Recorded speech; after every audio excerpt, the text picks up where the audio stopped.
Patay ang dalawang lalaking sakay ng multicab matapos itong pagbabarilin ng hindi pa nakikilalang mga salarin tanghali nitong Huwebes, Pebrero 29 ng taon sa sitio Bangkwang, Barangay Datukilay, Sharif Saidona Mustafa, Maguindanao del Sur.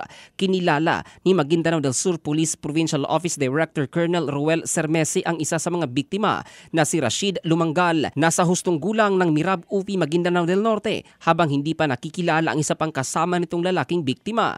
Lumalabas sa investigasyon ng otoridad, sakay ng kulay blue na multicab ang mga biktima patungo sa direksyon ng Dato Saudi Ampatuan, Maguindanao del Sur nang sundan ng hindi pa nakikilalang mga sospek at pinagbabaril ang mga ito.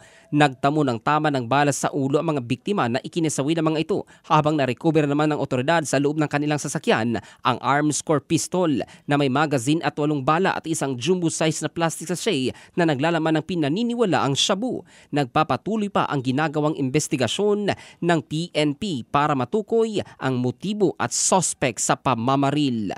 Ang balitang ito ay hatid ng DriveMax Adult Herbal Capsule para sa lalaking laging umaangat. Ito si Jovel Candado in the heart of changing lives ng Brigada News Philippines, the Music and News Authority.